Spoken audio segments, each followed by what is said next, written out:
I watched my wife step out of her car and kiss another man like she'd been holding her breath all day, and something in my body went so quiet it scared me. The motel sign buzzed above them, violet light washing the snow and making everything look unreal, like a scene someone else would survive. I'd taken the back road home because the freeway was jammed, because I'd promised to pick up milk, because I didn't want to show up late again and hear the sigh that always pretended it wasn't about me. Then I saw Lena's SUV in the lot. I didn't park. I rolled to the far edge where the shadows from the dumpsters swallowed headlights, and I killed my lights the way you do when you don't want to be seen doing something you never planned. Lena got out wearing the charcoal coat I'd bought her for our 7th anniversary. She adjusted the belt, smoothed her hair, checked her phone. Not guilty movements. Organized movements. A man waited outside room 11. He was taller than me, broad in the shoulders, his hands in his pockets like he had nowhere else to be. Lena crossed the lot fast, not scanning, not hesitating, her boots crunching over ice with purpose. He said something. She laughed. Then she put her fingers on his jaw and kissed him, slow and familiar. The kiss didn't ask for permission. It claimed time. My first thought wasn't rage. It was the stupid detail that his coat looked expensive, the kind of detail my mind reaches for when it can't hold the main truth. They broke apart. He opened the door. She walked inside with him. I sat there with my hands locked around the steering wheel, waiting for anger to arrive and give me something simple to do. Instead, my brain started flipping through facts the way it does at work when a subcontractor's story doesn't match the receipts. Because I knew that man. Not from my life. From a file. 2 weeks ago, our company's compliance investigator visited my job site about a fraud ring using fake vendor invoices and stolen identities. He'd show me a photo of a suspected middleman. Dark hair. Sharp cheekbones. A small scar at the edge of his right eyebrow. The man outside room 11 had the same scar. My dashcam's red light blinked on my windshield, quietly recording, and I realized with a weird, cold clarity that Lena didn't know anything about that file. She didn't know I'd already given a statement. She didn't know I'd been told to call if I saw him again. My phone buzzed. From Lena, running errands. Home soon. I stared at the text while the motel curtain shifted, once, like someone inside had moved closer to the window. I drove away before I could do something loud. At the first red light, my dashcam chirped and saved a clip. On the screen, an icon flashed. Cabin audio captured. I didn't remember turning that feature on. But I remembered Lena asking me last month, in a careful voice, whether the camera picked up sound. I'd laughed then. Now I didn't. Lena and I had been together for 11 years, married for 8, and for most of it I would have described us as solid. Not dramatic, not dazzling. Solid like a house that doesn't creak when the wind hits it. We met at a friend's summer barbecue. I was refilling a cooler when Lena corrected me on the name of a band playing from someone's speaker. She apologized immediately, like being right was impolite, and then she asked me if I always took care of other people before myself. No one had ever asked me that on a first conversation. She was a physical therapist then, always moving, always helping, her hands smelling faintly of lotion and antiseptic. I was a project manager in construction, the person who made chaos look like a plan. We fell into a life that made sense in grocery aisles, in weekend errands, in the quiet way she'd rest her head against my shoulder when she was tired. Our fights were normal fights. Dishes. Money. My habit of answering emails during dinner. We apologized. We adjusted. We kept going. The first time I thought, this is my person, was the night my father had a stroke. I was standing in a hospital hallway with my phone in my hand, unable to call anyone because saying it out loud would make it true. Lena arrived without asking for directions, hair still wet, scrubs under a coat, calm voice in a loud place. She held my wrist while the doctor talked, steady pressure saying, "You're not alone." That steadiness became the shape of our marriage. So when the red flags started, they didn't look like flags. They looked like fatigue. Lena began taking calls in the laundry room with the dryer running. She'd sit in her car for 10 minutes after work before coming inside, claiming she needed to decompress. She started keeping her phone face down on the table, her hand hovering over it like it might jump. When I asked if something was wrong, She'd smile and touch my cheek. "I'm fine. Don't make it a thing," she'd say, in the tone she used with difficult patience. I didn't make it a thing. I kept being the man who smoothed friction. A month ago, she slid a stack of forms across our kitchen table. "Boring adult stuff," she said, tapping the paper with a pen. "Healthcare proxy. Updated beneficiaries. My clinic is pushing everyone to get it done. If you get hit by a bus, I want to be the one allowed to talk to doctors." She smiled like it was a joke. I signed because it sounded responsible, because she sounded like herself, because the paper didn't look like a weapon. 2 days later, she asked lightly, "Do you still have that old account you kept before we got married? The one with like a couple $100s?" I asked. She shrugged. "I'm reorganizing. Just trying to make our files cleaner." I told her yes. I didn't tell her the account was the one my company used for quarterly bonuses when I chose not to merge them into our joint finances. I'd never thought of it as secrecy. I'd thought of it as a habit inherited from my father, a belief that love is real, but paperwork is also real. The week the compliance investigator showed up at my job site, Lena started asking about my work in a way she never had. "Do you ever deal with fraud?" she asked while chopping vegetables, too casual. I laughed. "In construction? It's basically a dialect." She smiled, but it didn't reach her eyes. "If you ever found out something bad, you'd tell me, right?" I remember watching her hands on the knife, how steady they were. "Why?" I asked. She shrugged like she didn't care. "Just wondering." After that, I installed the dashcam because our insurance carrier wanted documentation after a subcontractor made a claim. The investigator who brought the fraud file told me, "If it isn't recorded, it didn't happen." I repeated that line in my head as I drove away from the motel. If it isn't recorded, it didn't happen. Lena came home at 11:32 p.m. carrying a grocery bag that held 2 items, milk and a single lemon. She set them on the counter and exhaled like she'd been holding tension all day. "Traffic was awful," she said. "I swear people forget how to drive when it's cold." I sat at the table with my laptop open, not typing, just watching her, waiting for my own voice to stop feeling like it belonged to someone else. "Long errands," I said. Her smile didn't change. "I had to stop at the pharmacy, and I ran into Tessa from work." She kept me talking. She had an answer ready. Maybe she'd had it ready since the moment she'd kissed him. I turned the laptop toward her. I'd pulled up our joint account activity while she was out, using the login saved on my browser. A wire transfer sat there in plain text. $19,500. Recipient, Northline Capital Solutions. Lena's eyes flicked to the screen and held for a fraction of a second too long. "What is that?" I asked. She blinked slowly. "I don't know." It was the cleanest lie I'd ever heard from her. "I got an alert," I said. "The password was changed."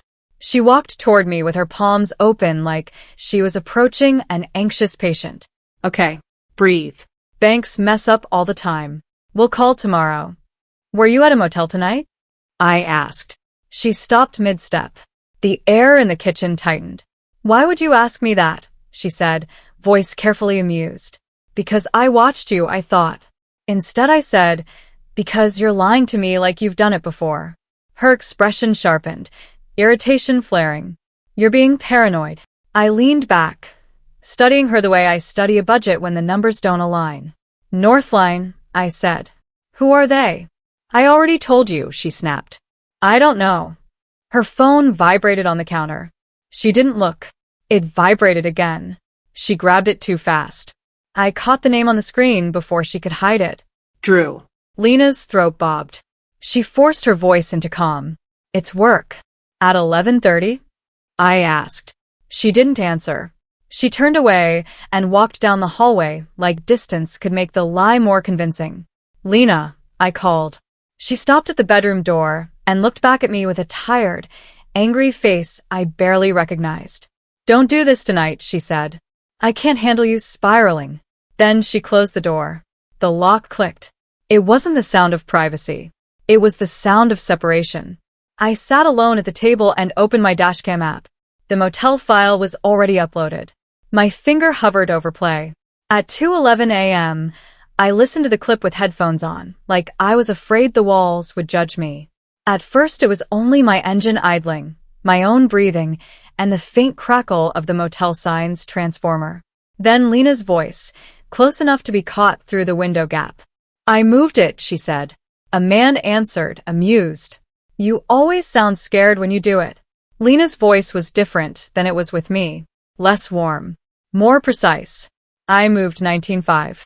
That's all I can move without him noticing." The man laughed softly. "He won't notice. You married a man who trusts routines." Lena didn't laugh. "Don't talk about him like that." The man's tone cooled. "Then stop bringing him up. You want clean? You finish what you started." Lena exhaled, controlled. "After the last form is signed, you're done. You take what you want and you disappear." "What form?" he asked. "The beneficiary changed," she said. "And the medical proxy. He signed most of it already." My stomach dropped. The man made a sound like a smile. "Good girl." "Don't call me that," Lena snapped. "Then don't act like you need permission," he replied. "You get it done. You get your life back."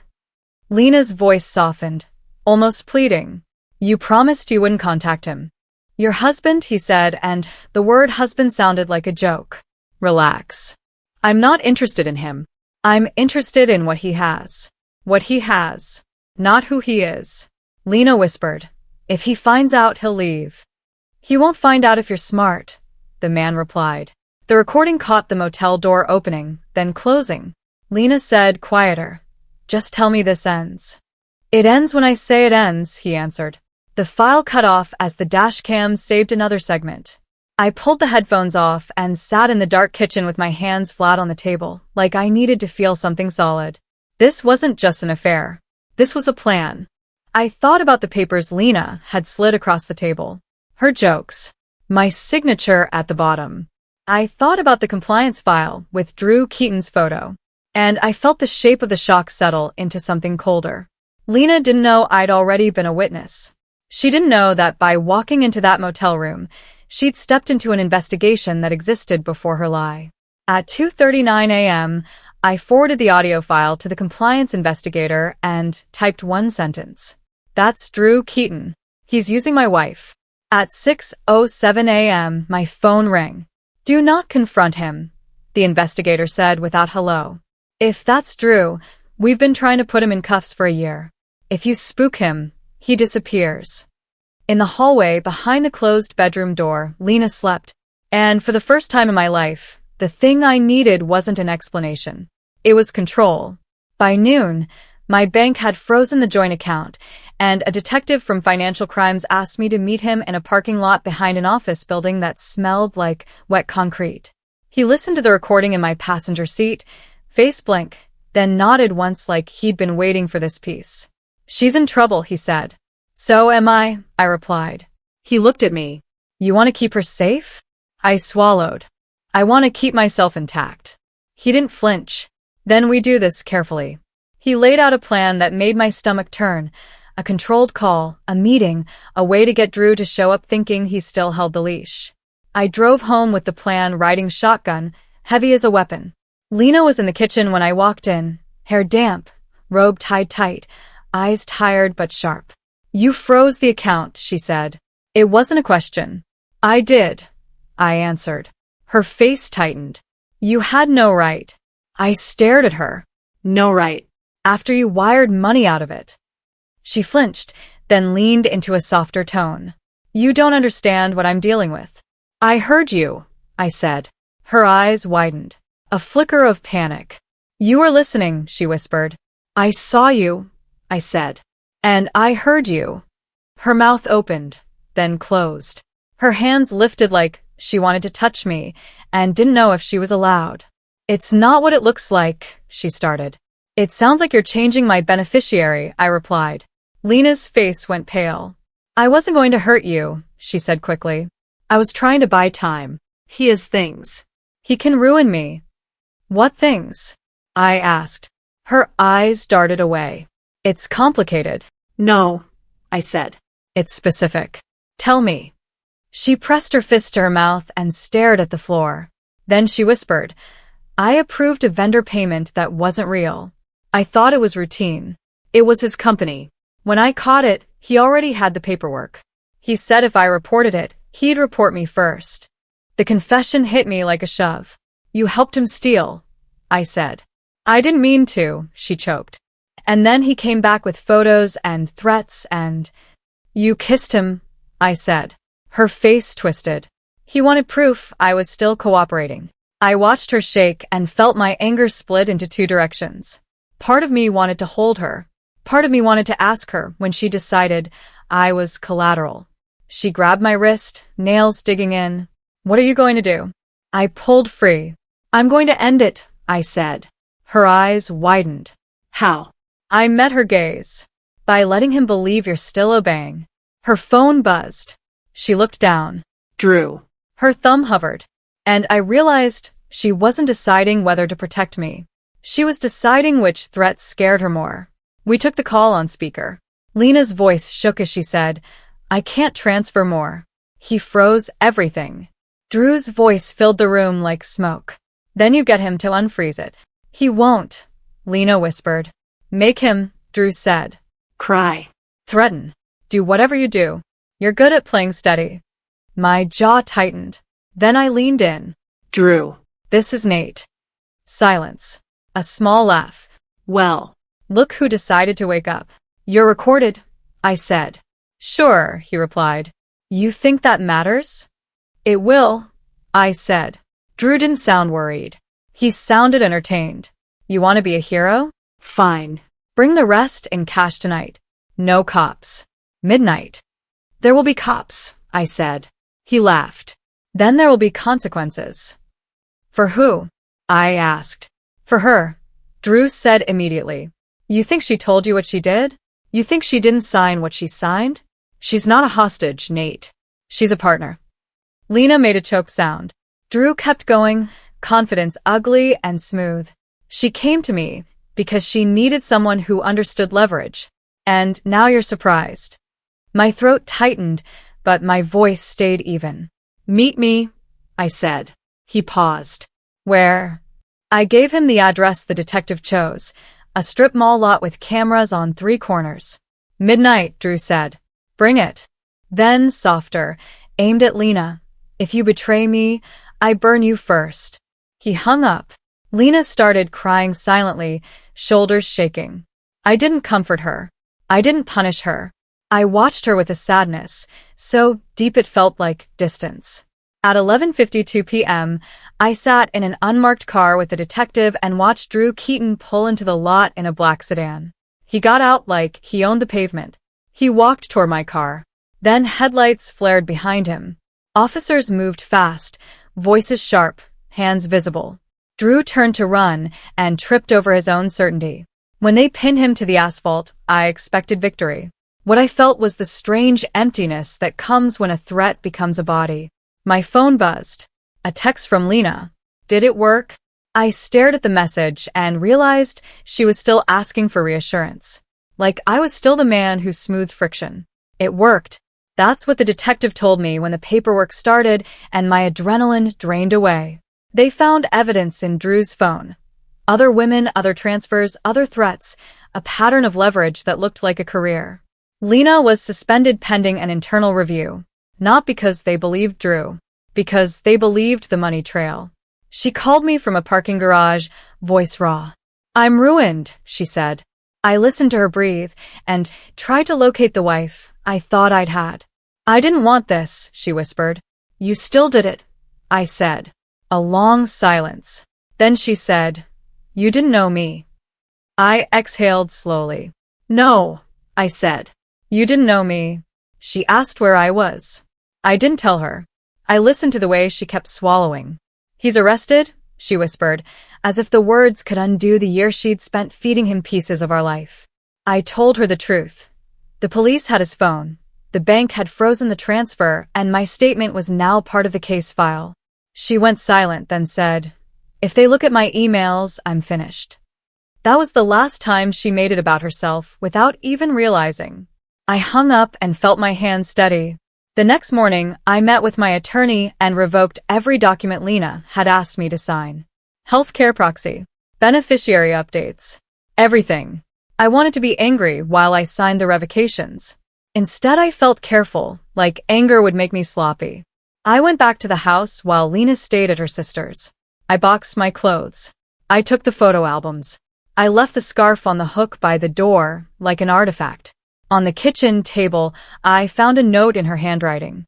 I'm sorry. I was scared. I didn't know what else to do. I stared at it until my eyes burned.